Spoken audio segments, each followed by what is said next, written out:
Today, Baba clarifies that the study that we are studying is for the future.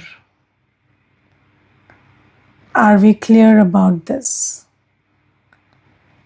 Because we generally, although Baba never minces his words, Baba is very clear about everything. But we have so much of conditioning, 63 births of conditioning of bhakti, that we still hear what we want to hear.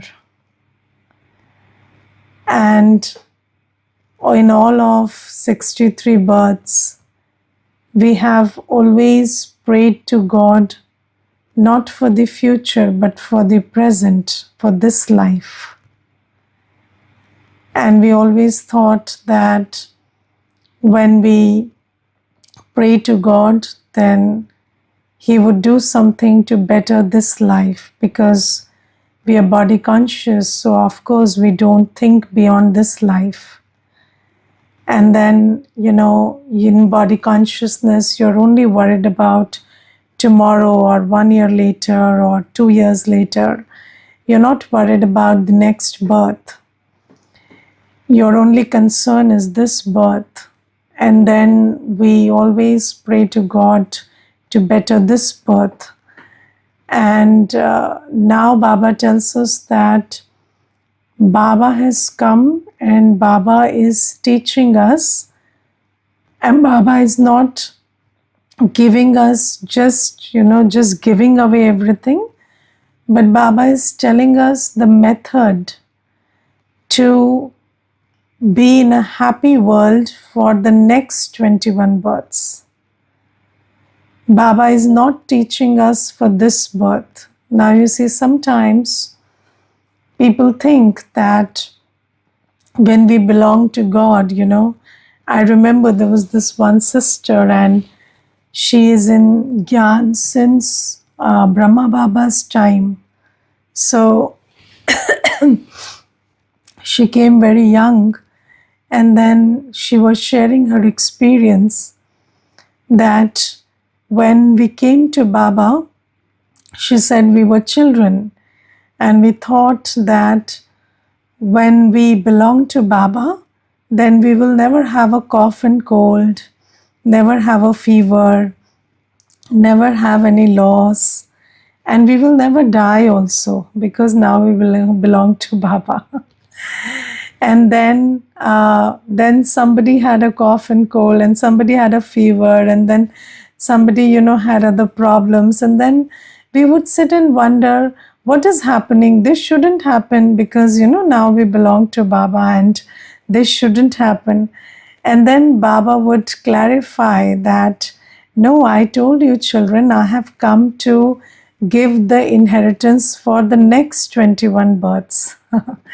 And this is a world of sorrow, and this is a world of destruction.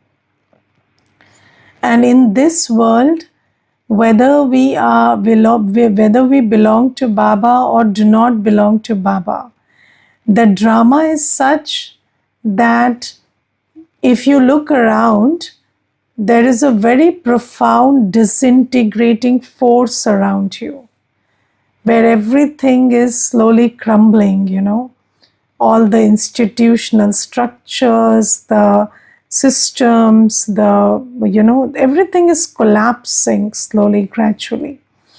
And then there, more and more you become aware that everything is just going away and giving away, and all the things that you trusted earlier to be more or less certain are showing their face of uncertainty. And then Shiv Baba says that this is how the drama is, and in this last scene, this is how it is going to be. Yes, of course, when we are in Baba's remembrance, then we will not feel the pain. But that doesn't mean that things won't happen. It will happen. So everything will happen, but then it will not happen to you. If you don't mind, it doesn't matter, right? So there will be a lot of matter, but then you won't mind, so it won't matter to you. But then it's not like it won't happen, it will happen. And you see, there are people, so I remember there was this plane crash some time ago, and then there were two BK Yugals, so no, two couples in that plane crash who were BKs. And then somebody asked me that if they are a BK, then why would they be in a plane crash? So they wouldn't die like this. So I said, they were in the same plane crash, but you don't know whether they died like everybody. Because when you are in Baba's remembrance, the death is very different. And when you're not in Baba's remembrance, then the death is very different. Because you see, when you are in Baba's remembrance, then you lose the body, but there is not the harrowing experience of death. And you are not leaving the body in pain or sorrow or fear, but you are leaving the body in a joyful state that I'm going with Baba. I'm not saying whether they were in remembrance or not, that is their own purusharth. But if you are a BK, you are taught how to die. So if you have practiced enough, then you will, if you are a good practitioner, then you will leave the body seemingly like everybody else, but it will not be like everybody else. Because when you leave the body and you are in Baba's remembrance, then your experience of leaving the body is very different. You leave the body in a very aware state, not in a confused state, because you know that now I'm leaving the body, and you know that I'm going with Baba, and then I'm coming to a world of happiness. So you are happy to leave the body. And you see, Baba says that in Satyug we will leave the body happily, because we will know that I, the soul, leave this one deity body and take another deity body. Now think about you leaving one deity body and taking another deity body, and you're happy about it. And think about you leaving a body which is, giving you pain, sorrow, illness, and then taking a body which is ever healthy. So how much happiness in you will have when you will leave this body, if you are in a state of awareness. So if a Brahmin is really Jnani and Yogi, then they would be very happy to leave this Kali Yugi body and go to Baba and come to the new world. And Baba says that I am giving all this knowledge for the new world. Do not think that this knowledge is for this world, because in this world, the only thing that knowledge will teach you is how to stay detached and loving. So, you can be, we have a very good expression in Hindi, upram, which means you are in a state where you are within everything, you are in the scene, but you are kind of above the scene. So you are like in the scene, but observing it from a different distance. And then you are responding also accordingly. Just like you may be in the midst of a, flood or fire, but your experience will be like you're not in the middle of it, but you are somewhere outside and you're experiencing it like other people who are looking at it. So this is the kind of, this is what Baba gives for this birth. Baba doesn't say that you will attain everything or everything will stay stable and not move and not change, and there would be no scenes in front of you because you belong to Baba. Baba says whatever you are studying for the next 21 births. Is that clear? Because again, when so I have seen that people, so even BK children, they will offer bhog that my mother is ill and she should get better, and my father is ill and he should get better. And then I always say, what is your definition of better? Will, if they live another month, another year, is that getting better? Or if they recognize themselves, know Baba, and live in a detached state, that is living better. So, what are you offering bhog for? And why are you offering bhog when they are in the hospital? You could have offered bhog always now. This bhog is for my father, for my mother, so that they recognize themselves or they recognize Baba. So you could have offered bhog always, but why only when they are in the hospital? Do you think that physical health and physical longevity is a sign of fortune, or do you think that knowing yourself and recognizing Baba and remembering Baba is a sign of fortune? And if your ideas are not clear, then what happens is you are offering bhog for longevity. And okay, even if Baba gives longevity, let's say, some child. So, have you seen that in the world, when children cry very desperately to eat fast food, then parents feed them fast food also when they know that that food is unhealthy for the child. Because you see, when the child is crying and wailing, you give them anything to make them stop crying. But that doesn't mean that that is best for them. Similarly, maybe even when you offer bhog to Baba, the parents got longevity, or, their life got extended by 1 year, 2 year. But is that of any consequence? Is that what is important? Because this is a sign of agyan. And then sometimes children offer bhog for having a good job or having something. So why don't you offer bhog to Baba every day, so that wherever you are in a happy state? So why do you think that a job will make your life better? So, if your life will be better, it will be inside out. It's not because of a job, it's not because of a position. And if you observe in the world, positions and higher pays and everything, they'll make your life more miserable than comfortable. But what is important is you offer bhog to Baba every Thursday, every time you get an opportunity, so that your state gets elevated. With that thought, with that intention, you should offer bhog, not for these material things, because these things don't really matter. These things are, how much will you manage somebody? I remember there was this one brother, and he got hospitalized 10 times in 6 months for different reasons.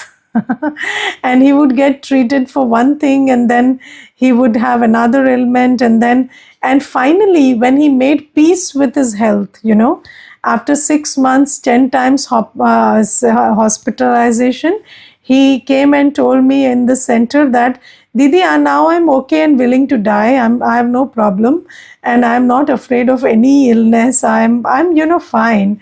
And then after that, he didn't get ill. So, so you see, the problem is you are running away from something, but you have to understand that is the reality of the time. And the more you embrace it and accept it, it is okay. It is okay even if I leave the body. But what is important is how I leave the body. What state do I leave the body in? So Baba says your study is not for this birth. Your study is for the future, is for the next 21 births. Now, the big question is, are you body conscious or soul conscious? Because if you are body conscious, you cannot even appreciate or be happy about creating a future for the next 21 births. Because, when you're body conscious, you cannot think beyond this body and this birth. Yes. And do you understand that a person, when he's little, he thinks about 60 years forward, people, I, at least, I don't know about this generation, but at least people of my generation also, we thought more about saving for after retirement than, while we are in the job. And you see, it is a human tendency to think about the future. So you always think about the future. But when you're body conscious, you think about the limited future. You think about what will happen after 60 years of age, or what will happen after 80 years of age, and you keep planning for that. But then when you're soul conscious, you know that this is just one life. And then what about the next birth? And what about the next? And it is all as real as this, is it not? Today you're here, tomorrow you're in another body, another place. And that is also your reality, not anybody else's reality. It's just that you have changed your costume and you are in a new birth. And then would it not be wise to think about that future and prepare for it? So Baba says, when you're soul conscious, you know that this birth is almost, pre-decided because of the 63 births of the, the karmic current that we have created. We are all in that current right now, caught up in that current, and we can't do anything to change it. But after this birth, there is a possibility of having 21 births of stable purity, peace, happiness in the world. And if you understand that, then you would know that, okay, I can't do anything about this birth. This is the age of sorrow. This is the age of collapse. This is the age of disintegration. And it's going to be like that.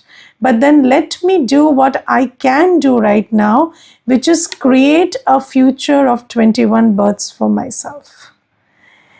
And Baba says, this is why you need to understand that I'm teaching you for the future. And you have to be, first chapter is be soul conscious. So Baba is giving us a study, and the study is about being soul conscious. And you see, when we talk about the future, then there are two things that we need to pay attention to. First thing is, my future is decided by what is my state of being when I leave the body. So there is this law in Hindi we call Antmate Sogati, which means in the final moments, whatever is your state will decide what will happen after that to you. And Baba says, when you are studying for the future, you're very interested in your Antmate Sogati. You are very interested in ensuring that when you leave this body, you are in Baba's remembrance. That is one way you can ensure 21 births of happiness. So first thing is ensuring that when you leave the body in Baba's remembrance. And do you know that there has been a lot of research in psychology about who do you remember in your final moments? And psychology says that you will always remember those in your final moments who are deep-seated in your heart. So, even if you have been away from somebody for many years, but if you have been yearning for that person, you will remember that person in your final moments. Or if you have something very close to your heart, maybe some possession, something, I remember there was this one brother, and when he was leaving the body, he remembered a sweater that his mother had woven for him. And he said that that sweater was very small, but because you see, people are so attached to things and possessions that in the final moments you remember sweaters and mufflers and scarves also. So just think about what kind of destination you would create if you remembered sweaters and mufflers and scarves, and where would you go? Would you become a sweater seller or something? So Baba says that you have to understand that if you want to go with Baba and then come in the early stage of Satyug, then when you leave the body, you have to be in complete remembrance of Baba. And how will you be in complete remembrance of Baba? If you remember Baba so much that only Baba is in your heart in the final moments. Now today, take some time and look into your heart. Who is there in your heart? Is Baba there in your heart? A. Second, is Baba only there in your heart? Because you see, there sometimes we fit in Baba also, or with all the other people, we fit Baba also into our heart. But Baba says, no, not me also, but me only. If that is the state you are in, then in your final moments you will remember Baba. And that is how you go to your 21 births of happiness. So first thing is, we are preparing for the future, and the first preparation is ensuring that I remember only Baba in the final moments, and that will happen if I pay a lot of attention to the practice of remembrance in every second in this birth. Second thing is, you want to come to a world of purity, then you have to create sanskars of purity. Now, what is the main character, or what is it that makes Satyug Satyug? So what makes Satyug Satyug is purity. So what makes Kalyug Kalyug is impurity. So the difference is in purity and impurity. And when we want to go to the world of purity, then we have to create sanskars of purity right now. Yes, if you are addicted to your mobile, can you go to Satyug? First thing is, in the final moments, you will remember your mobile. Yes.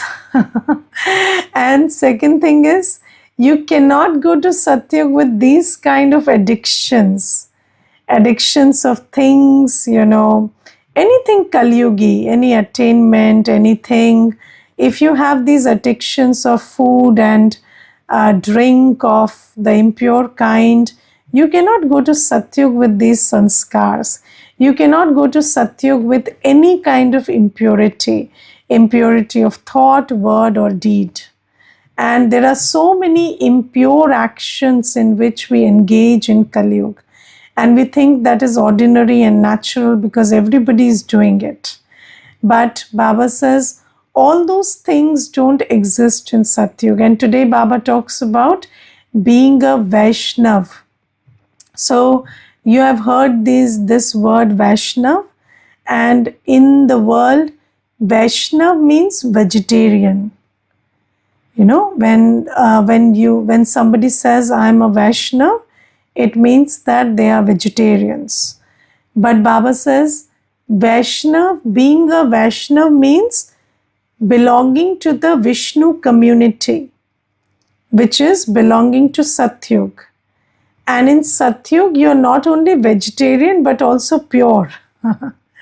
So you are not just vegetarian, but you're also viceless.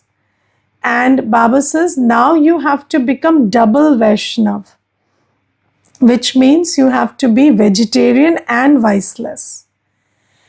And only when you, and let me tell you, Vaishnav also don't eat onion garlic. So, onion, garlic, non-vegetarian, these are not qualities of Vaishnav Bhakts also.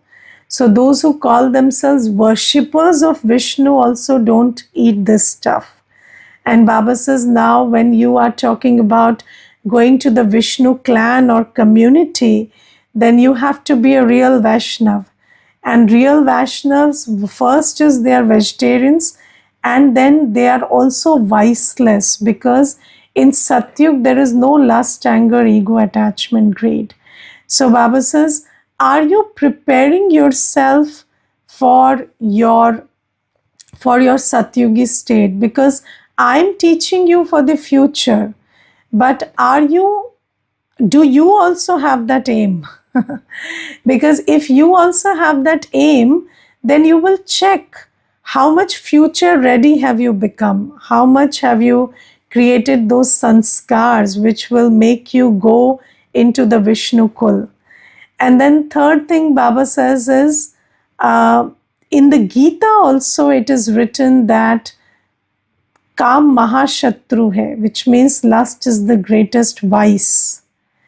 But while we have been reading the Gita for so many births and for so many years, but then nobody paid attention to this because it was inconvenient. And now Baba says that I am the God who is speaking the Gita to you, and I double underline that if you are engaging in lust, if you have not conquered the first vice, then how can you say that you're egoless or greed free or attachment free? That's not happening. So the first vice is lust, and lust makes you body conscious, and body consciousness is the root of all other vices. So if you have not conquered the first vice, then how can you go to the Vishnu Kul? Then it is doubtful whether you have understood the purpose of belonging to Baba. And then Baba says, in Satyug, everybody's physical organs are calm. Yes, there is no chalai mani. What do you say? There is no, though the physical organs are not jittery. The physical organs are very calm. So have you looked at your eyes, how much they move? Yes, even when you're sitting in meditation, any little sound also your eyes will move. You are hearing any little, and I've seen that, if there is a class going on and somebody enters, somebody leaves, everybody will look at them, everybody will have their thought about them. So just think about how much our physical organs are in an agitated state. They are not calm. And our ears hear everything, and they hear the remotest sound, and then you start thinking about it. And I remember there was this one Mata, and she said that she was sitting in the center one day and meditating. And after half an hour, she came and she said, I couldn't have even 2 minutes of yoga today. So I said, why?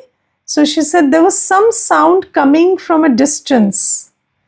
And then it made me think whether it's a police siren, and then what has happened. And then I kept thinking about that. And you see, it's not even her house. It's not even the place where she's living. She's come to the center, and even if there is an issue, it's in the center's neighborhood. And then, she was thinking about that all the time and not able to concentrate. So think about how much our sense organs are always agitated. And look at the mind. Your mind is always thinking about past, future, other, this, that. And Baba says, in Satyug, this will not be our state. Yes, when you go to the temples and just think about the image of the deity looking like this, like this, like this, like this all the time. Would you like that? Yes, no constant eyes of the deity, or no constant attention of the deity. And have you seen that when somebody is not calm, then you always feel they're distracted, and their mind is somewhere else, and you can sense that. And Baba says that, and especially, other, so your physical body also, and every organ of the body has to be calm. So Baba says, whether it's your sensual organs, whether it's your organs of ear, or eyes, or mouth. And you see, sometimes people have this condition where their mind or their body is always in a state of flux. And Baba says, you have to conquer this. And if you don't conquer this, then how will you go to Satyug? And for all of that, what do you need? To conquer lust, to conquer vices, to become pure, to calm your senses. What do you need? You need yoga power. And Baba says that, I tell you one rule. If you consider yourself to be a soul, you will remember Baba. So just pay attention on coming back to soul consciousness all the time. And just remember that, I am a soul, and I am in the last birth of my 84 births. And now my only concern is to become pure. And only Baba is the purifier, and just keep remembering Baba. And when you have this attention that I am the body, because I am the soul, because you see, as soon as you think you are the body, you start remembering the world of matter. You start remembering bodily beings because they matter to you. And when you know that you are a soul, then only Baba matters to you, because only purity matters to you. You know that I am the soul doing everything through the body, and whatever I'm doing and whatever I'm getting is dependent on my state of being. And my state of being can only be changed when I have yoga with Baba. So when you know that I cannot get something by wanting it, I cannot do something by wanting to do it. I can only do and get as I am. And in order to change who I am and how I am, I have to remember Baba. So the more you get this, the more you are in soul consciousness, you know that the only one that matters, the only one that you have to remember is Baba. And when you are body conscious, then your mind keeps wandering into people and things and the material world. So Baba tells us that we are studying for the future, and for the future, we need to create a state where we leave the body in Baba's remembrance, and also create sanskars of absolute purity, vicelessness, of being a Vaishnav, keeping our sense organs calm, so that we can go to that world of calmness and purity. And for all of that, we need yoga power. So what we do is, we become soul conscious and pay attention to remembering Baba always. Because when we are body conscious, we cannot remember Baba. We will remember many other bodily beings and things of matter. So this is Baba's Murli. And second thing, Baba today, so there are many points. You read the Murli and you will get the points. But another thing that Baba today says is, those who have love in their heart will always and easily receive everybody's cooperation. Yes, and do you know that Where there is love, there cannot be selfishness. So, love means selfless. So, when there is love in your heart, which means that you only have one wish, one desire in your heart, that the other soul should benefit. Every soul should benefit. And when you have this deep desire in your heart that every soul should recognize himself, their power, should have yoga with Baba, they should take all attainments from Baba. This is the sign of love. What is the sign of love? The sign of love is care. The sign of love is acceptance. The sign of love is expressing their care by showing the path of Baba to every soul. And when you have this kind of love in your heart, and when you express it like that, then every soul feels that, whatever they are doing, they are not doing for themselves, they are doing for me. And then when they understand that you are not doing anything for yourself, you're doing it for them, then they don't find it difficult to cooperate with you. Because when they are cooperating with you, they are cooperating in a noble task. And everybody wants to be a part of a noble task. Because everybody wants to have punya karma. So Baba says, when you become big-hearted, broad-hearted, and then when you have this genuine, concern and love for everybody to make them belong to Baba, to make them realize themselves, and you do that, then you receive everybody's cooperation very easily. And it is a law, cooperation will follow for the servers who are doing Baba's work. So those who are serving, those who are destined to cooperate in Baba's task will cooperate with you if you take up the responsibility of Baba's task. So this is the law. So if you want Baba to do your work, that's difficult. But if you become part of Baba's work, then everybody will do your work. No problem. Okay, Shanti.